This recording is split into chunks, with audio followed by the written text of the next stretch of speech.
மோமோஸ்க்கு தேவையான மாவு முதல் பிசைஞ்சிடலாம். நான் வந்து 250 கிராம் மாவு எடுத்திருக்கேன். மாவுக்கு தேவையான உப்பு சேர்த்துக்கலாம். மாவை பிசைஞ்சுக்கலாம். மைதா மாவுக்கு வந்து கோதுமை மாவு அளவு தண்ணி எடுத்துக்காது, அதனால தண்ணி வந்து கொஞ்சம் கொஞ்சமாக சேர்த்து எடுத்துக்கோங்க.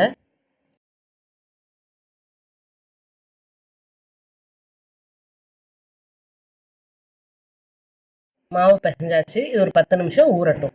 பன்னீர் மோமோஸ்க்கு தேவையான ஸ்டஃப்பை ரெடி பண்ணிடலாம். ஒரு பேனில் கொஞ்சம் ஆயில் விட்டுக்கோங்க. இதில் கொஞ்சம் கேபேஜ் கட் பண்ணி வச்சுக்க கேபேஜ் சேர்த்துக்கலாம். இதில் வந்து கட் பண்ண வந்து ஜிஞ்சரு கார்லிக் இதெல்லாம் கட் பண்ணி சேர்ப்பாங்க.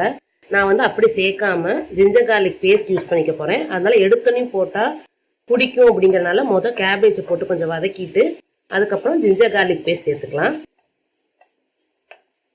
இந்த பன்னீர் மோமோஸில் வந்து சில பேர் வந்து கேப்சிகம் ஸ்ப்ரிங் ஆனியன் இதெல்லாம் யூஸ் பண்ணுவாங்க. இதெல்லாம் ஆப்ஷன், உங்களுக்கு தேவை அப்படின்னா இதெல்லாம் யூஸ் பண்ணிக்கலாம். நீங்கள்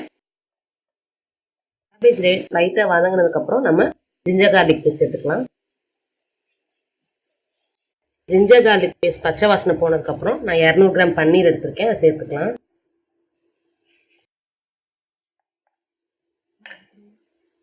தேவையான உப்பு சேர்த்துக்கலாம்.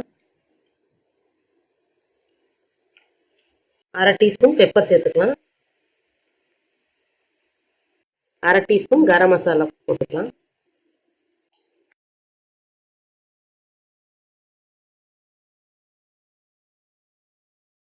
நல்லா மிக்ஸ் பண்ணிடுங்க. மிக்ஸ் பண்ணதுக்கப்புறம் பொடி வாசம்லாம் போனதுக்கப்புறம் நம்ம ஸ்டவ்வை ஆஃப் பண்ணிடலாம். மாவு 10 நிமிஷம் ஊறினதுக்கப்புறம் இந்த மாதிரி சின்ன சின்ன பாலாக உருட்டி வச்சுக்கோங்க. இப்போ எப்படி மோமோ செய்கிறது அப்படிங்கிறத பார்க்கலாம். சப்பாத்திக்கு தேய்க்கிற மாதிரி பெருசாக நம்ம ஒரு சின்ன ரவுண்ட் மாதிரி தேய்ச்சிக்கோங்க.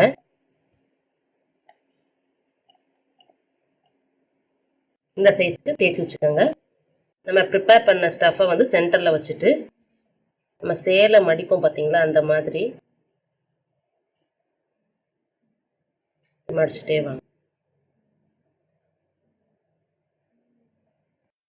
இந்த வீடியோ பிடிச்சிருந்துச்சுன்னா லைக் பண்ணுங்க, கமெண்ட் பண்ணுங்க, ஷேர் பண்ணுங்க. மறக்காம நம்ம சேனலை சப்ஸ்கிரைப் பண்ணுங்க. இந்த மாதிரி ஷேப்பில் வந்துடும். அந்த மாதிரி நல்லா சேலை ப்ளீட்ஸ் மடிக்கிற மாதிரி மடிச்சுட்டே வந்தீங்கன்னா இந்த மாதிரி ஷேப்பில் நமக்கு மோமோஸ் வந்துடும்.